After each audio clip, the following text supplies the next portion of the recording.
Smart Optical hoyga muraayadaha ee Hargeysa. القسطنطيني هم اسطنبول شمانتا مقال النبي عليه الصلاة والسلام كن يافر بقول أصلا كهرو كبشاري المسلمين تفرن دوران صاحت وقتيات وديروس ديد بقول يكونتون سرايك وقادتين المسلمين الباب بذي دقران هيرو النبي عليه الصلاة والسلام حديث صحيحة وكسبن وكارسية لا تفتحن القسطنطينية فلا نعم الأمير أميرها ولا نعم الجيش ذلك الجيش مسلمين فرته مقالة اسطنبول وحا خير يا بركة بطي بقرك قاعدتي سلقو فرندونا يا عيدا كفرندونا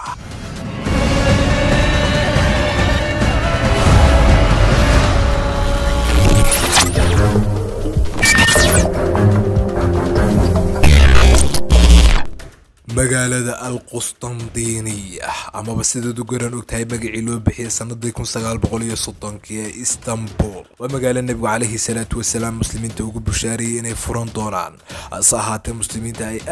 وقاد كاتب فرشديدو يضوكو قادة سديد قرني يبر إن أي الباب بديدا كلان وحانا سببين المسلمين تصدا صدان وقاد كاتو قومت استراتيجي مقالة داني كتالي بل واحد ما ليستها مقالة كوب يطمن تراي مسلمين تقدومية laga soo bilaabo sanadii 44 hijriyada waagaas oo Muawiya ibn Abi Sufyan Allah ka raali noqday oo madax u ahaa muslimiinta ilaa laga soo gaaray dawladda Uthmaniyiinta iyo boqorkii Muhammad al-Fatih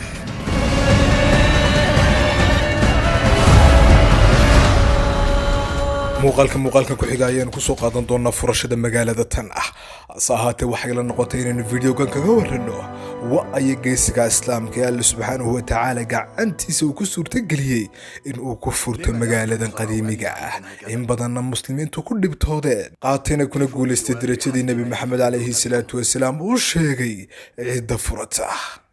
وسلطان محمد بن مراد الثاني وحو كل شيء مقالة ديرنا واحد عاصمة دولة العثمانيين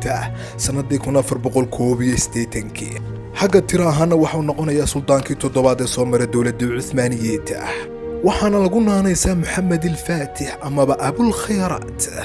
مسلمين توحوا تلني مدقارس صدن سنة يسقوا مدحكها خلافة العثمانيين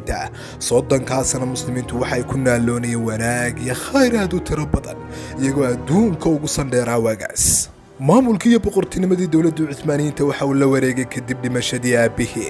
taariikhdana waxa ahayd 16 Muharram sanadii 855 hijriyada waxaana ku beegnayd 18 February sanadii 1450 miilaadiga waagaas da'diisu waxa ahayd 22 sano oo kaliya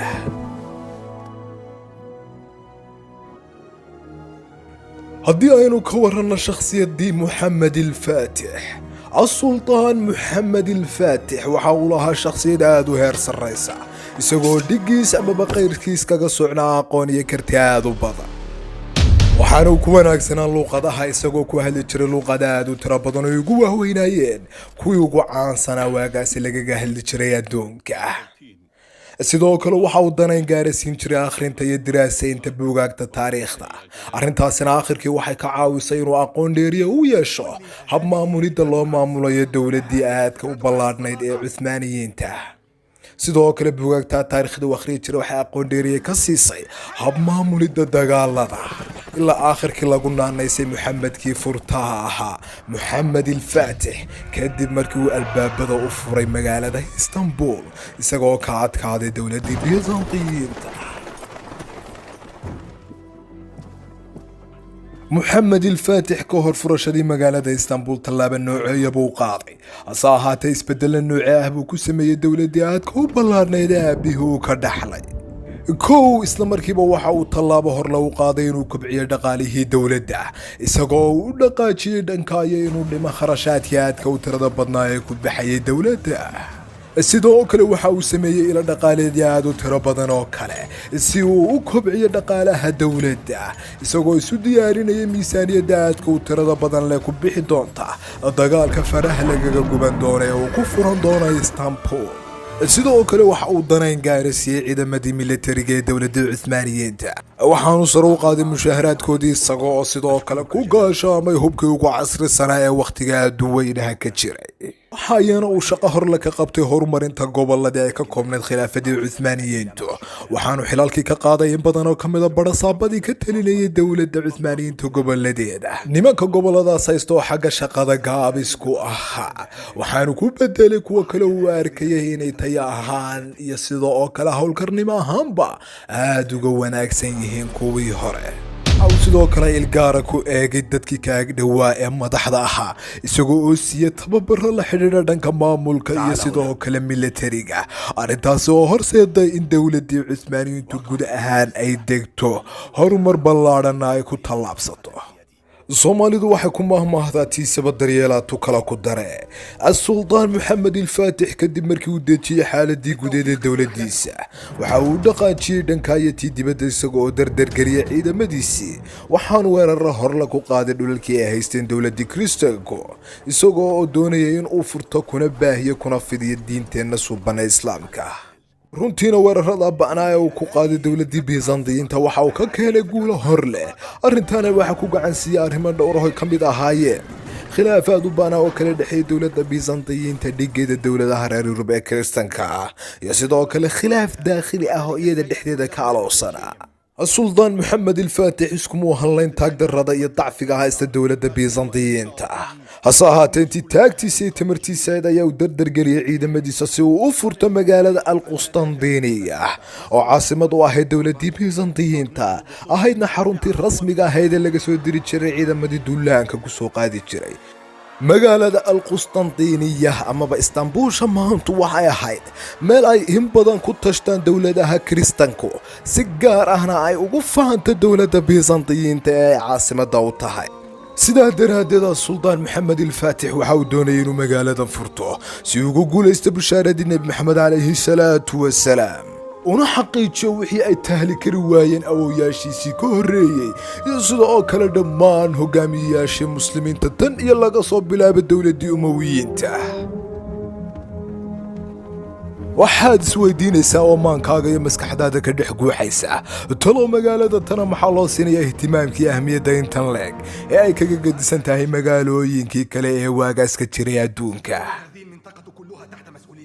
heeruu nebi maxamed calayhi salaatu wasalaam bushaaradii intaas leekaydaynu soo sheegnay uu u fidiyey cidda gacanteeda ku furta aynu midh iyo laba ka taabanna ee magaalada qustandiniya waxay ahayd mid ka mida magaalooyinkii ugu muhiimsanaa caalamka waagaas magaalada qustandiniya amaba istanbuulsha maanta waxaa la aasaasay sanadii 330 miilaadiga waa waqti aad u dheer waxaana gacantiisa ku sameeyey boqorkii bisantiyiinta ee loo yaqaanay qustandiinkii koobaad magaalada tanina juqraafi ahaan waxa ay dhacdaa goob aad muhiim u ah waxaana isku xidhaa labada qaaradood ee Aasiya iyo Yurub waxaana caasimad u ahayd dowladii bisantiyiinta laga soo bilaabay asaaskeedii iyadoo magaaladan ahayd mid ka mid ah magaalooyinkii adduunka ugu waaweynaa uguna muhiimsanaa